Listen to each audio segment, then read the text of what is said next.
Hi, folks. Welcome to another edition of Another Ride with Dave Courtney. Dave Courtney, the legend. You are a legend. You're looking very sort of young. And is there something different about you that I'm seeing, Dave? Well, I've actually lost 2.5 stone. Is that what it is? Oh, I'm putting this on so I look like a car thief, or a little shotter. Yeah, you always look like, yeah, I'm feeling all right at the moment. You look very well. Now, I'm also noticing the sort of gleaming around your mouth and stuff. You know, is this like a tooth thing? Well, I believe you went to Turkey. Very funny. Yes, they have new teeth. And nowadays, when you go over there, I'm a good advert for them, really, because 6 years ago I had them done, and they said you can come back anytime you want. And I had a little one went loose and got a bit chips, and I went out there and they go, we don't repair it no more. They just push the buttons on the computer and crack out a new set of top ones for Courtney or a new set of bottom ones, and off you go. So they're all snoggable. Yeah, they And look great. So when I went to get his teeth done, and I said, look, well, mine have been in 6 years. So what's the process when they go down to they shave everything down and everything? Well, my ones, they just ripped them out and screwed metal things into my bone, drilled holes in my bone, and you come home with big rubber teeth for 6 months till it grows around your bone. Or the other way is go in there and they put every tooth to a little sharp point, like a sharky tooth, and put caps on them. Right. Yeah. It works. You know? Are they brighter than Brendan's? And we need Brendan. Brendan wanted me to go and put his head under his covers the other day to see how bright his teeth were. I was like, you stupid. Did you have a good time in Turkey? I had a wicked time in Turkey. I had a fantastic time. I fell out with some oligarchs, you know. Right, I was sitting down by the pool. And there was a, believe it or not, there was a load of Charlton supporters there from Kev's pub, the Royal Oak, right down the bottom of my road. There's a load of supporters in there. So they're all coming over going, oh, Dave. So this bloke come over from the Russian lot next door, the posh lot, with the old yacht stand up at them, come over and said, who are you? I said, I'm Dave. He said, my boss wants to know why they're all patting you in the who are you? I said, I'll tell your boss. So he brought me in there. I thought, I'm in with the oligarchs. I'm in the oligarchs' back garden. They're all laughing and joking. And then he goes, what do you do? Who are you? What are you? What do you do? And you thought, how do you say to him, I'm a bit of a lad, to the old Russians? You know, it's a bit hard to sound to a KGB agent. I'm naughty. So I said, Google me. And I never say that. I never, ever say that. And I see them all go, huh? Really not the right look. And by the time it got round to the end one again, he showed me it, and there's pictures of me with a Charlton tracksuits going, I'm off to the Ukraine for the third time to deliver supplies. And they were just hating on me instantly. I went, I'll go, yeah. And they just nodded. I thought, it weren't worth saying to them, look, I'm dropping off a load of Charlton tracksuits, mate. And I'm in a Charlton tracksuit and also as ever I'm with. You know, that ain't going to change the outcome of the war. Oh, sorry. But, so yeah, do they treat you well over there? Do you have a good time? Very well, yeah. AD treated me very well. Yeah, that's brilliant. You do look younger. So how have you done this weight loss? Starving. Whatever you have to do to keep away from the fridge, tie your shoelaces together, stop walking past the chip shop, right? Sellotape your elbows so you think you can't reach them. Stop going to the fridge. The end. And have you found it difficult? I found it a lot harder to stop going to the fridge than I did to stop going to get myself a drink. You know what I mean? I'm looking at people now like knowing I've drunk 3 and 4 times as much as them, and I'm just so sorry to the people that love me that I'd done that to myself. You must have hated me. I'm so sorry, man. No, nobody hates you. So no. I hear that you were sort of out and about. You went to a big do the other night down in Canary Wharf. Is that right? That was actually last night. Yeah, that ended quite dastardly, actually. What was it? Yeah, even at 64, you still get the odd one want to come up and have a fight with you. It was on the yacht in the Canary Wharf. And while we were all there doing me, please like me bit, I'm not like that anymore. There's another geezer in there telling me that he's an assassin and a murderer and to look into his eyes. And then he started manhandling me a little bit. So I ended up doing the completely wrong thing and gave him a smack in the mouth. And anyway, he was unconscious, so I was very pleased with myself and limped out of there. It's a long walk back. But What, yeah, what was he doing? Was he coming up to he you? was. No, he was standing toe to toe with me, going, "Look in my eyes. I am a killer." I'm going, "All right, mate, have another volleyball and just leave us here." Yeah. And was he legitimate? Was it, or was he just I someone? don't know. He was Polish. He did have a reservoir dog suit on. He did have dark glasses on all night long, and he was puffing his chest out. And he had read the magazine article which they'd done on me, which was in Polish that I never read. Yeah. So you're worried about any of that?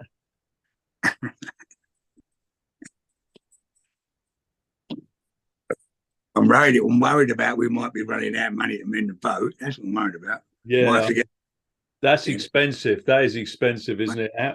How is the boat going?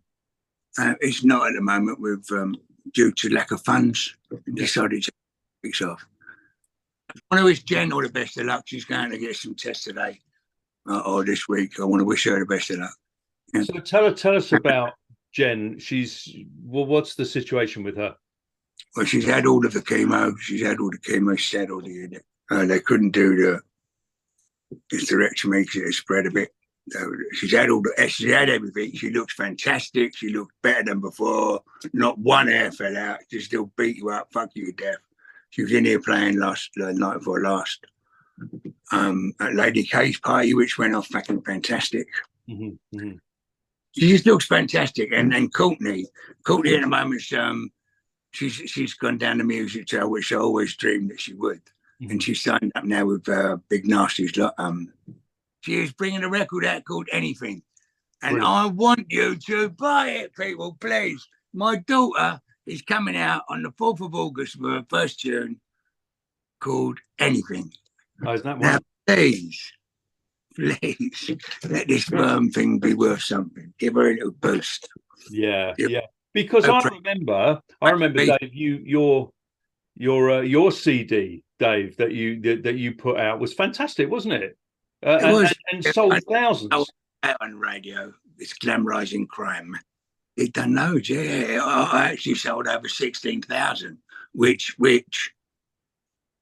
if everyone was being fair and that, as it was, it gives me a number in the chart somewhere, like quite high up, 16,000. Yeah, I'd make the top 100. Yeah, yeah. Well, it was very good. I loved it. We put it on the DVD, didn't we? Now, the question that someone wants to ask you here, he hasn't put his name down, but he said, "Is everything in your books true?" To be perfectly honest with you, sir, I'll explain this first. I am a raconteur. I'm a very good storyteller. Right? Never let the truth get in the way of a good story. I'm a very good storyteller about my living here. And if you're given carte blanche to write a book about anything, and you're quite a moralistic man, as I am, and it might not be what's in the story, it might be the moral of the story that I'm trying to get across. Mm-hmm. My book weren't written to big up me. It was supposed to be half a Bible for everyone else to learn a little bit out of it, and that's how you carry on. Or you should carry on if you're breaking into that little world. And that's really what it was.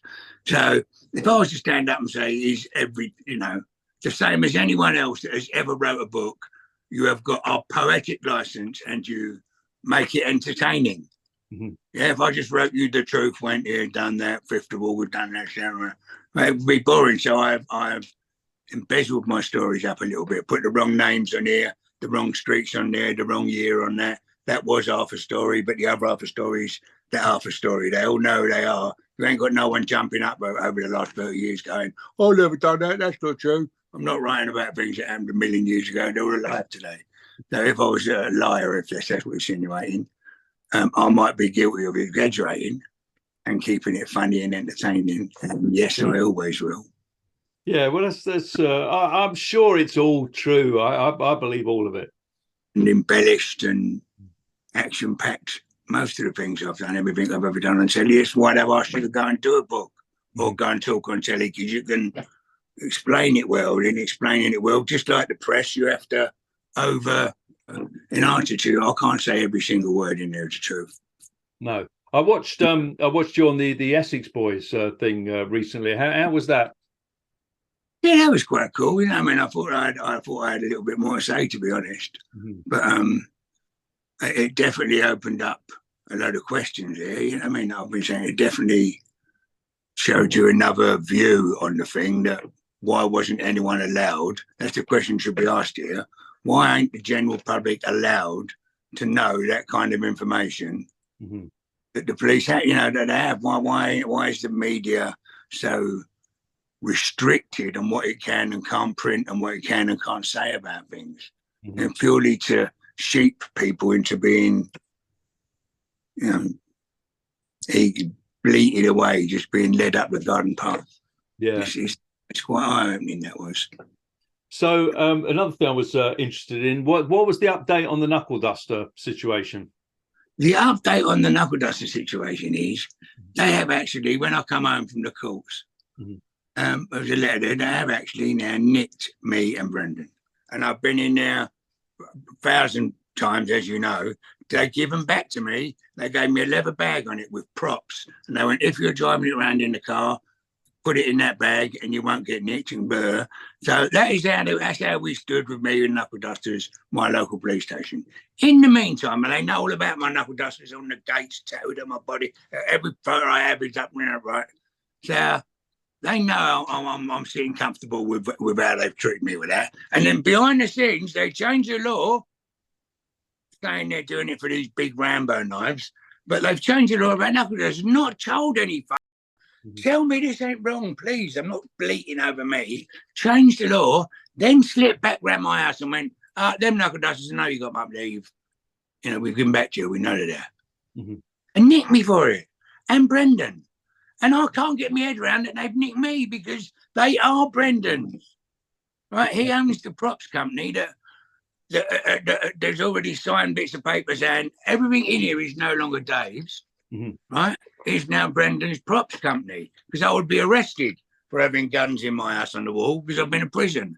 I've done over 3 years. So they say, you know, you're not allowed a watering pistol, even if a shadow looks like a gun, you can't have it. So the reason that the police allow them in there is they are written down as not mine. They are Brendan's. That's how I'm not in prison, because the gun's on the wall. So now they're going to say they believe him that the guns are his, but they're not believing him that the KnuckleDusters. We'll nick Dave for that. So what will that mean, Dave? Will you, if you got sentenced?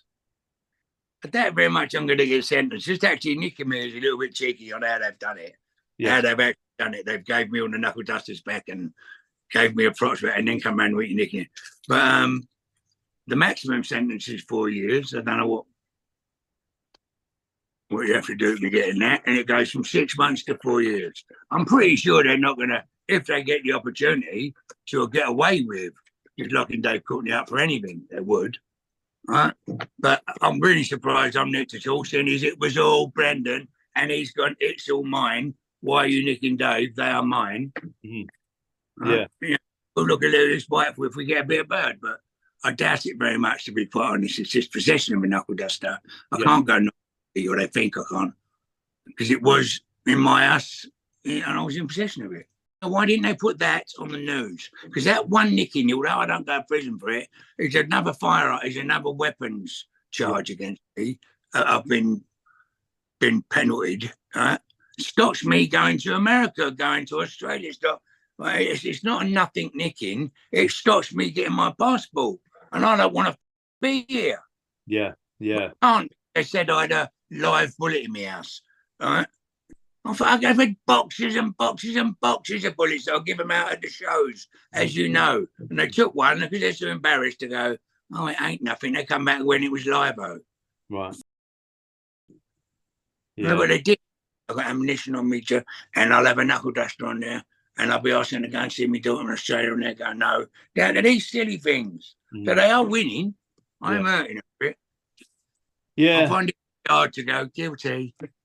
Because you like a bit of travel, because I think, didn't you go to Marrakech or something recently? Was that right? You just went out in a private jet. A private jet, a proper little one. There's only 8 of us. Just sitting there with all the white cities. I thought I was like, I thought it was Dave, really. But it was beautiful, just sitting there having a joint or a cigar. You know, it really is like going there in your living room. You're not all in rows, you're talking, blinded food. Yeah, it was stunning. So what was it was odd. I'm not, you know. When there's two bits. There's the rich bit. We was in that. We stayed in the rich bits in the Savoy. The stunning restaurant she was going to is this man, you would imagine the Oriental Mandarin or something. But down the bottom of the road, there was another really, really poor, and everyone was begging, had a kid with no arm or no leg or one burnt eye. And I was thinking, there must be some disease around here that everyone must be getting that don't happen in every other country. Because every kid there did have an arm off or a burnt eye out with a fag or a burnt leg off, all in the same places. And I'm thinking, what is it that causes this? And they do it themselves. Yeah.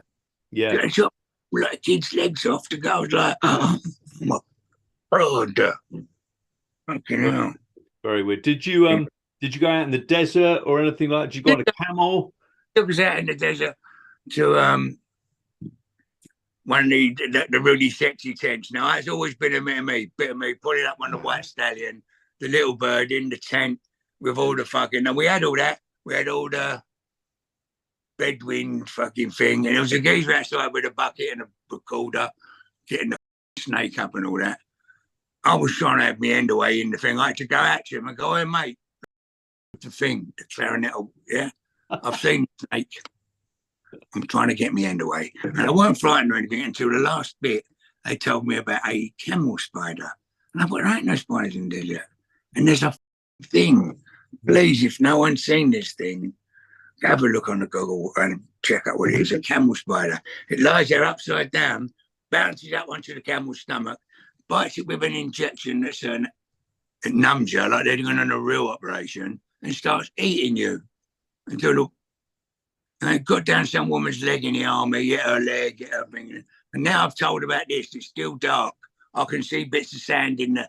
Oh, shit, my spider completely knocks that Dave Courtney G image out the window. Right, ruined the rest of my fucking holiday.